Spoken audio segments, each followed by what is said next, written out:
আসসালামু আলাইকুম। আজকে আমার আব্বুর কেক খেতে ইচ্ছে করছিল বলেই আমি একটি কেক বানিয়ে নিলাম। দেখুন কত নরম তুলতুলে। তাই প্রথমেই আমি একটি ডিম ফাটিয়ে নিলাম, তার সঙ্গে তার কুসুমটি আলাদা করে রাখবো। আমি 2টি ডিম দিয়ে বানাবো, এজন্য আমি 2টি ডিম করে নিলাম।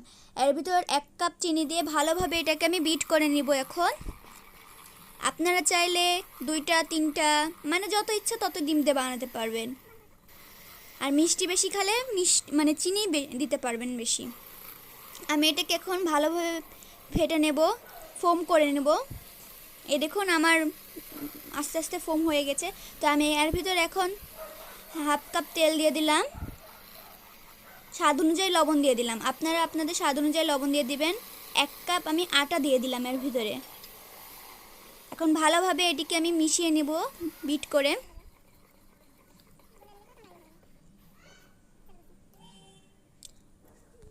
আর এর ভিতর দিয়ে দিলাম আমি 1 চামচ বেকিং পাউডার দিয়ে ভালোভাবে এটাকে আমি মিশিয়ে নেব এটার সঙ্গে।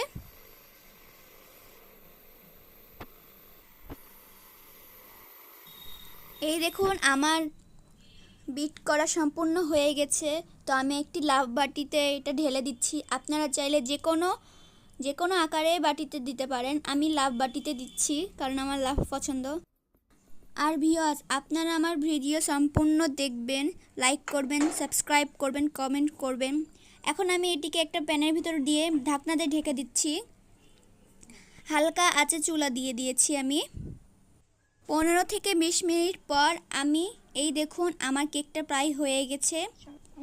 আমি এই ঢাকনাটাকে তুলে দেখাচ্ছি আপনাদেরকে। এই দেখুন মাশাআল্লাহ অনেক ফুলেছে।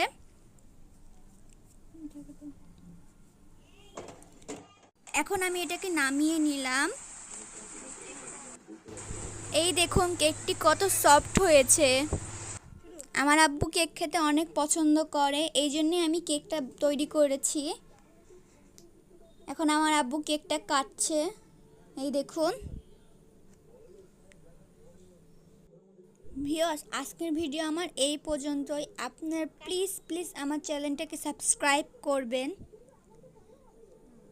প্লিজ আমার চ্যানেলটা সাবস্ক্রাইব করবেন। এখন আমার আব্বু কেক খাচ্ছে। আমার আব্বু বলল কেকটা অনেক মজা হয়েছে।